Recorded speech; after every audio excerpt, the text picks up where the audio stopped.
I'm sure many of you are aware and have seen the articles covering the two meteors that have flashed across Florida skies in the last week.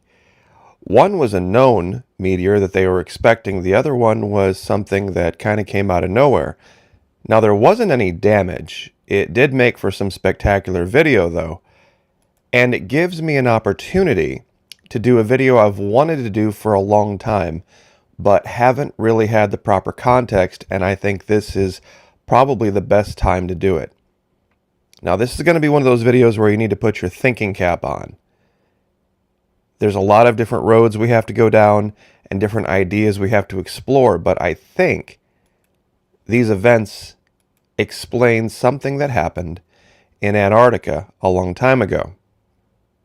This topic has been the focus of my channel for quite some time, and the more we uncover, the more we realize that there is a part of history that has been lost completely. Now, this article is from universetoday.com, and it was released not long ago. 100-meter asteroid created a strange impact event in Antarctica 430,000 years ago.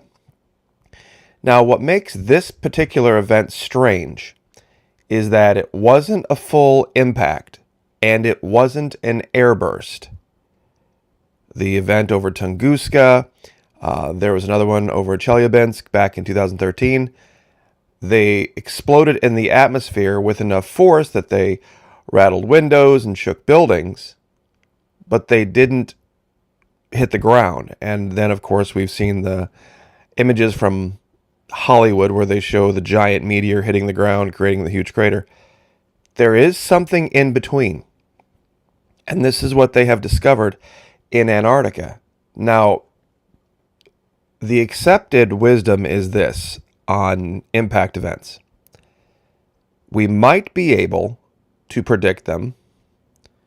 There's very little we can do to prepare for them, and there's nothing we can do to stop them.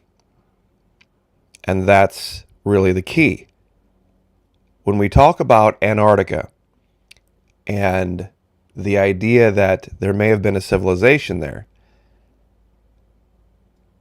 they may have had some advanced warning of something happening. What we see in our skies these days is evidence of a very advanced civilization that perhaps was forced to make some adaptations because of an event like this.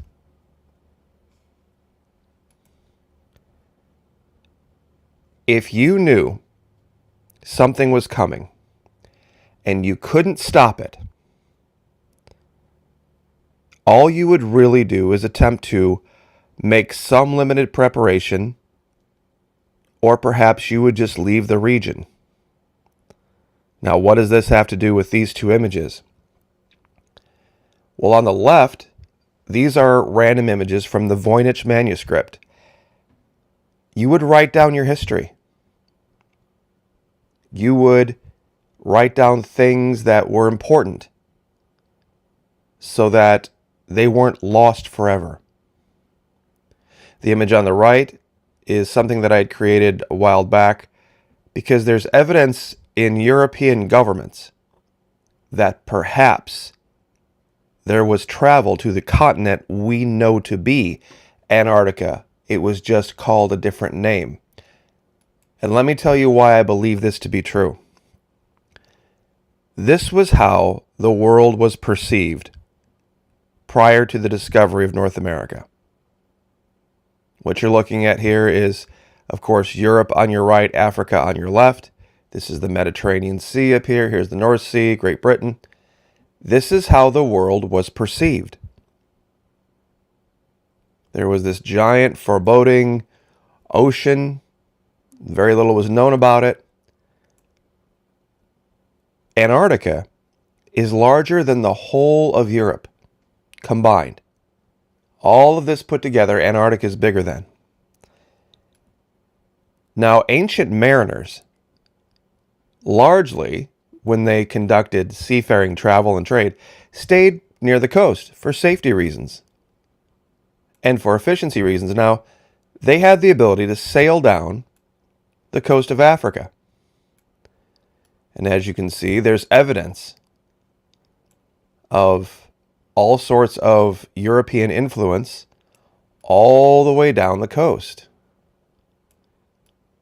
Now, once they reached South Africa, they were only a few hundred miles away. There's Bouvet Island.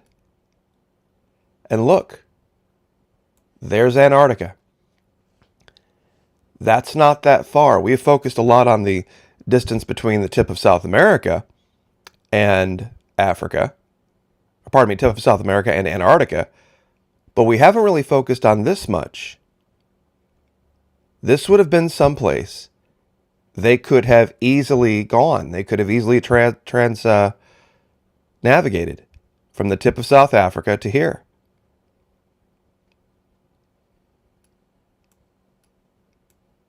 This is the idea. Regardless of what Hollywood says, people would react in different ways. Perhaps some would go underground. Perhaps some would leave. Perhaps some would stay and say, you know what, this is where I'm going to live and die.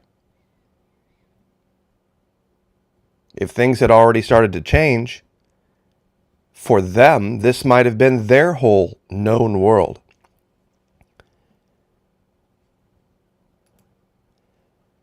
This image I used on the right was from Game of Thrones. It only depicts the area known as the Antarctic Peninsula, to my mind. Here's what we know as, Eastern Antarctica, the part that was frozen, and then this area here that we've gone over in many videos, the parallels between the two. But this area over here, larger than all of Europe, imagine how many different cultures could have developed, completely different from each other. Just like in Europe, the Italians, you have the Polish, you have the Germans, you have the English, the Spanish, the French, all with different stories, all with different histories. Not all one thing.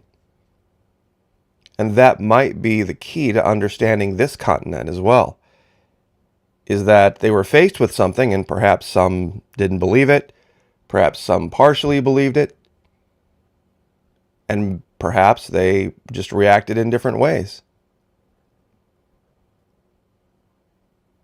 We see evidence of giants moving through the southern tip of South America. It's on the maps from the time. The European maps from the 16th and 17th centuries depict giants.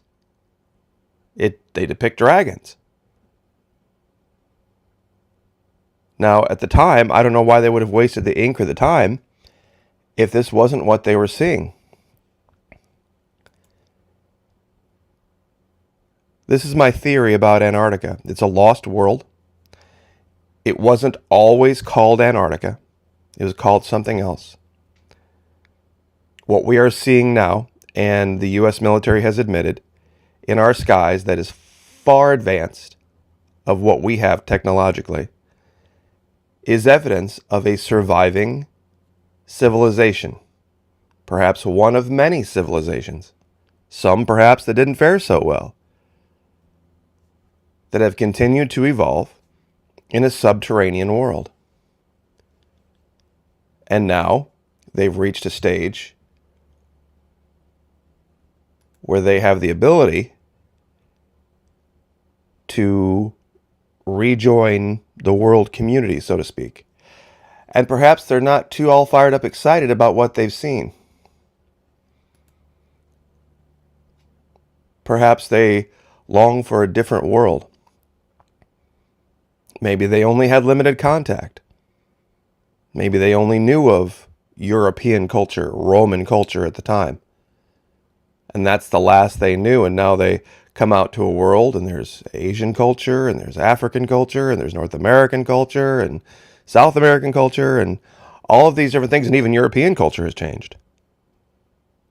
And they've advanced to the point where they don't understand or cannot relate to the world we've created. It might just be that imperfect and that messy. So, anyway, this is my theory. I know it's a complicated road. It's a lot to grasp, a lot to take in. This idea of something in between total destruction by an asteroid and something that's only an inconvenience that you know is happening. There's nothing you can do to stop it. And there's multiple ways to prepare for it based on culture, based on technological advancement. I mean, look at the difference just in our hemisphere between the technological advances that we enjoy in North America and how they live in the Brazilian rainforest. It might as well be two different planets. It might as well be two different eons. The very same thing could have occurred on a continent we call Antarctica, but it could have been called by a different name long ago. And a lot of what we're seeing, these strange manuscripts, these strange devices, abandoned cities, could have been directly tied to this. I hope everyone's having a good week. God bless, like, share, subscribe, and we will see you next time.